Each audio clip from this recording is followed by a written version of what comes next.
Hello everybody once again, and welcome to the Good Future Foundation booth at BETT. We are currently on day 2 and I'm absolutely delighted, as always, to be here with the wonderful Laura Knight. Laura, how are you doing? I am very well, thank you. BETT is always a very special moment in the year. It is energizing, exciting, full of new information, a touch overwhelming, but that's part of the charm, I think. It is, and it feels so much more immersive this year. I'm not sure. Things have shifted around in terms of the layout and the format, and things are happening in lots of different spaces, it seems, this year. So I don't know how you're finding that. But for sure, and I actually like the flow better than I have in other years. So I think this is an interesting way of doing things, and there's a lot of movement that feels, again, really energizing and exciting, and great to see a mixture of people in different spaces too.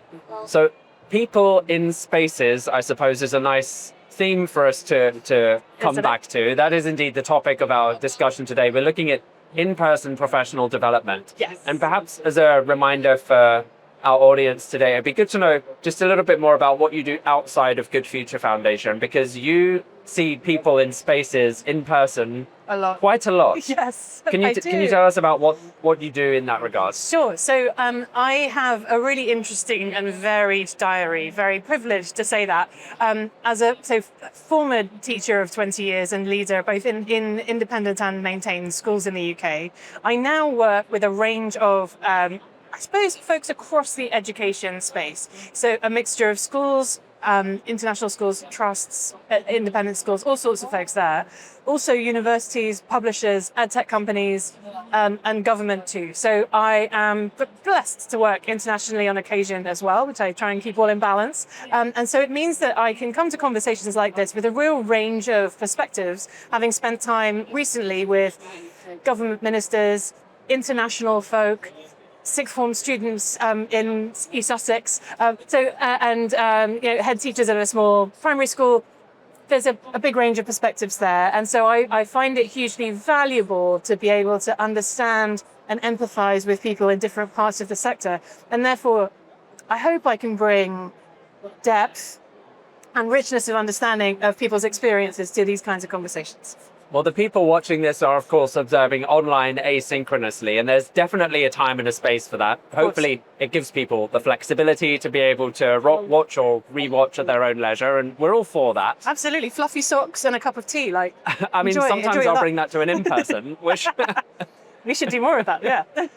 But being in person, I suppose, is the thrust of this, right? Yes. Because as a school or as a trust, when you do something in person, when you commit to bringing in a speaker, there's far more than just the financial implications of that. You've got the logistics, the operational aspects, you've got the time, and then you've got translating the value of the content into real world day to day. There's a lot of moving parts to these things. From your perspective, Laura, what do you think makes a successful in-person from the perspective of a trust lead or a head of school? So I think that there's something really interesting about bringing people together into a single space to learn together. I have long argued that actually, if we zoom out for a moment from PD and think about technology and people more holistically, I've long argued that we shouldn't be driving towards something that looks like a call center in education, and instead what we do is deeply human work. And so much of the business of education is about community, it's about connection, and it's about building better together in a way that cannot, I don't think, be fully achieved if you don't have all of those conversations and explorations together as a community, as part of the experience. Your own understanding is only going to get you, I think, the first certain distance along the road, maybe 20%, maybe 50% of the road. But actually, it's in that experiential moment where you are sense checking your understanding, where you're hearing other people's perspectives, where you're maybe discussing different implications, case studies, opportunities, risks that all come from everyone's own perspectives. And it's in that richness of dialogue and experience that we not only learn about ourselves, but also then learn about our community and about the young people and families that we serve beyond it, that I think that then leads to something really meaningful that is multidimensional and enriched as a result. That's super interesting within the context of our collective work, right? We talk a lot about, or we focus on predominantly AI and its role or not in schools. And a lot of the time we're thinking through the implications, parasocial relationships, For sure. connections with a machine, what it means to be human. Yes. And so to be thinking about those things in person and thinking about community and kindness and compassion For sure. and things that we can feel, we're in the same physical space. Can we still achieve that if we're delivering a lecture or if we're delivering a workshop? So I think there's something, well, we need to surface the unsaid in those moments. And so it's as much about the lecture as it is about the questions and the comments and the conversation that happen after, with coffee, beforehand, when everyone's curious. So it's an experience that goes beyond just the start to the finish of the lecture, I would say. Not that that's not a bad thing. In the responses in the room, it's super subtle. Like we know when people bristle with fear or when they respond with awkward, embarrassed laughter, so that whole social experience, even if you're just receiving information, matters, because suddenly you look around and you realize that this is a problem shared, or this is something where, my goodness me, I thought everyone thought the same as me.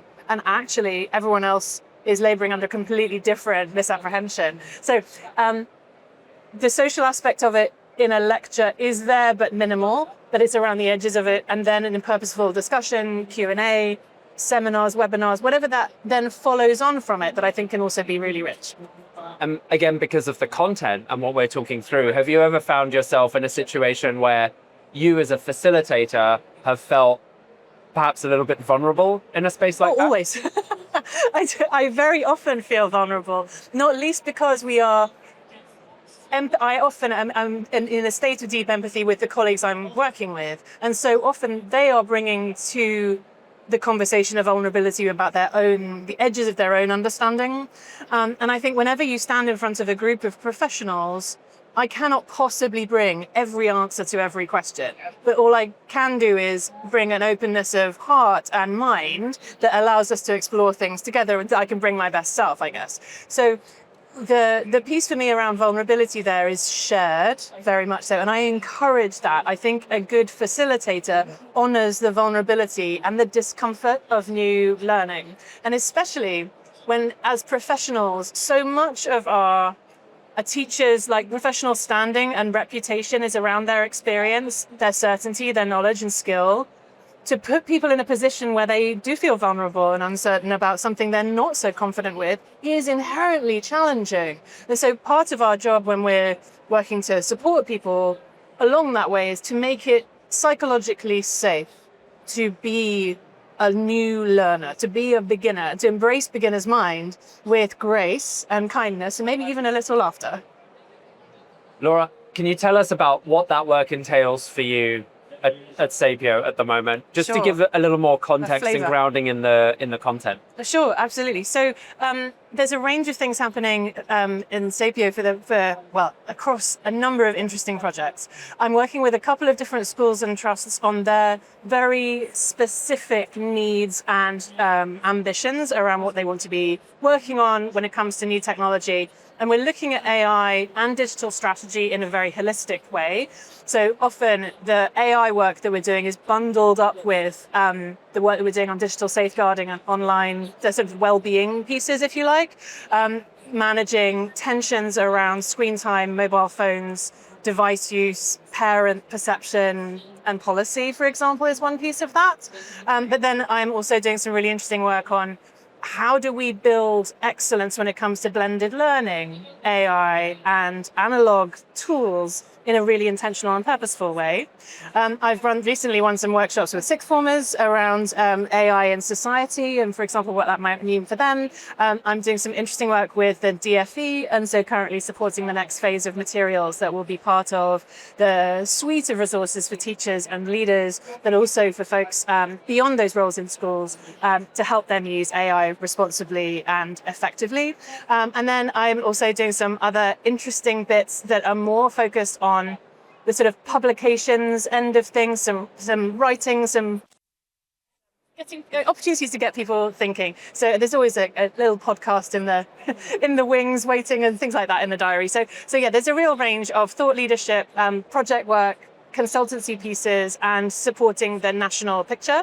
And then finally, I've just getting started with involvement with the new Institute for AI in Education, which is going to be associated with York St John University, which is going to be a new interesting hub for research and academic interest in the AI in education space, and will be a wonderful way for folks to network and connect. And I'm all in favor of more collaboration and less competition in this space, as you know. So that's an exciting part of things too.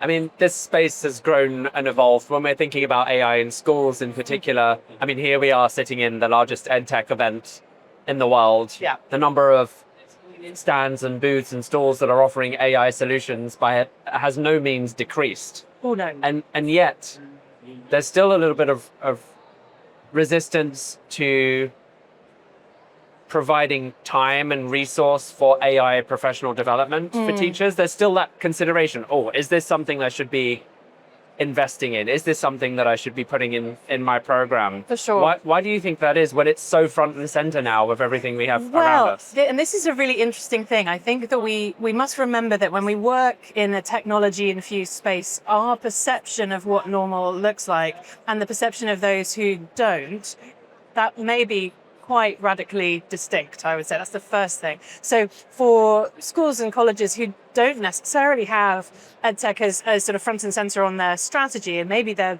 fighting other battles entirely justifiably, it's therefore perhaps not a surprise that it hasn't reached the top of the agenda if attendance or safeguarding issues or other challenges are way more of a priority for them right now. So first of all, I think we have to sort of sense check our own perception of the space.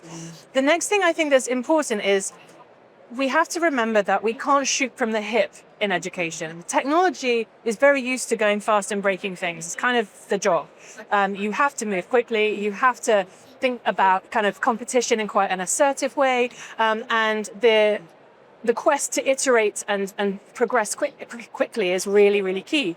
In education, however, I would say that we are much more playing a slow game. And we have to remember too that there's an 18-month lag from making a decision about something being in a budget to then actually seeing it in impact, the academic year later. So it really does take time. And that's not necessarily about inertia. It's about careful planning and resource, I'm going to say husbandry, almost like that kind of the importance of schools having to prioritize with care about where their limited resources can go. So people are agile enough in schools for good reason to be able to say, hey, we're just going to drop everything and do AI now. It's like, no, there's an entire curriculum and a program and a plan and a budget and a strategy. We've got to do things all in a time. So how can schools find some balance? There does need to be something that's responsible. And I think the job for school leaders here is about understanding how to bring together the need for being measured and being able to plan carefully and have that long-term vision, and then the need to adapt to what's changing in the moment to respond to this particular issue. And we can see this happening in government too, right? So we know that it's important. Making space for it is hard, but that doesn't mean we shouldn't do it. We can do it and it still be hard. But this is a long process for a lot of schools that requires a lot of deep thinking and strategic planning. Yes. Going back to the theme of our discussion today, the in-person professional development, is it enough to think about, okay, well, we're going to have half an inset day here, right, or we're gonna look to do this in the autumn term, because you can't, as you say, just tick AI off the list of things to do. Indeed, and this is such a tricky thing because I feel very strongly that digital strategy more broadly should not be seen as a one and done tick box activity. We can't say, oh, we've got 2 hours on inset day in September and then we will never speak of it again, because this issue is too expansive, too complex, and too in the business of so many different aspects of school life to just be treated as a single issue like that. So is an inset day a good starting point? Yes, but it's not all of it. And I think we have to then look at the wider strategy that's going to be thinking about ongoing conversations, thinking about policy, thinking about curriculum, thinking about how you can build momentum in your staff, perhaps through a working group, something along those lines. And I mean, I'll sort of name check the Good Future Foundation's AI quality mark as a really useful scaffold for thinking about how to approach some of these quite structural issues. Some of them, like, do we have a group of people talking about this? Have we actually talked about policy? Have we only got this in our computer science curriculum and nowhere else yet? Those kinds of things. And so part of this is around creating space for asking good questions, bringing together the right people, and then building some momentum that isn't all or nothing, now or never, but much more sustainable. Have you seen some really great practice of this happening? Are there any maps or schools in the UK that you think are really getting this right at the moment? So, well, I would say everybody is learning. And so I don't think we should look to any single example and say they have done it all. I think that, first of all, is an unreasonable expectation. I would say looking to our silver and kind of gold type folks in the quality mark who are making amazing progress is definitely worth doing. And there are lots of schools who have got pockets of good practice. They have done one particular piece like really interestingly, or they've got some great case studies and use cases that we can learn from. And that's one of the joys of the community, isn't it? That we can share some of that good stuff. But also at events like this, when we're hearing genuinely, not about sort of that pie in the sky, oh, look at the cool stuff the tools can do, but instead, here is the case study of how this impacted practice in my institution. I think as leaders and learners, all of us should be holding folks who talk about this at length to account a little bit and expecting to see impact, asking for evidence, exploring where we can really see the story on the ground rather than the lovely ideas. Because we're at that point, aren't we, with AI in our, in its third year in our world, fourth year really. Like, how are we seeing the impact on the ground should be the question that comes way before, tell me more about the cool features.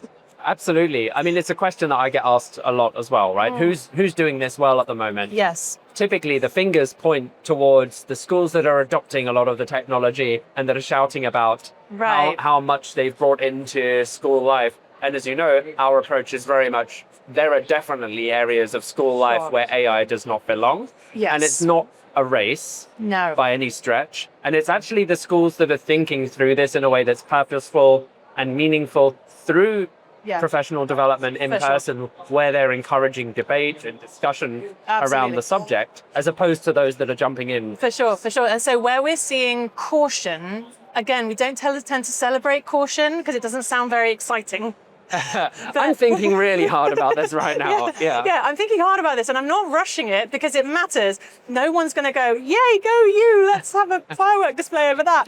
It is much more interesting to then look at that purpose, that caution, that intention and the decisions that are made that actually might not be glitzy. So some of the schools, and I'm hesitating to say names in this context, but we will make sure. We will make sure. No, I think it's unfair having not asked their consent. Okay. But some of the schools who are doing great work might be operational. It might be systemic. It might actually be in the background. Some of the really kind of long-winded stuff that they couldn't do before that they're doing now. A couple of use cases I've seen, for example, that I was really impressed by. There's a school who are using an AI tool, an off-the-shelf thing. This is not anything that the custom that they've had built, but they're using it to interrogate and sense check policy in order to get out of their own biases and experiences and really think about all the possible gaps where their policies are leaving them vulnerable. I think that's a fantastic use case for senior teams to be thinking critically and using AI as a kind of alternative perspective giver when working on leadership issues, because it's so easy for leadership teams to sink into the comfort of their own experience and perhaps end up not really questioning it. So that for me was an example of something glamorous, no, but useful, definitely. It sends shivers down the spine when a school comes to you and says, we were thinking about using this AI tool for marking, but we're not going to do it yet because we've looked at the implications that might have on social and emotional development. We've spoken to a student council, we've talked with parents, and although it might be able to save us X amount of hours per week, it's not the right decision for us yet. Right. And I love that. I love that I've talked a lot about thinking with care. And in this example, that's a school that are thinking with care about the decisions, not just the decision in the moment, but the implications that might follow. We have to think too, don't we, about the unintended consequences of decisions like that.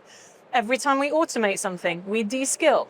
So if we were to look down the road 2 years, after something like a tool like this has been put into place, what might the unintended consequences be in terms of staff skill set instead of students' experience as well? So I feel like that's definitely something to celebrate, even though it feels countercultural and maybe even counterintuitive, to take time and do things carefully.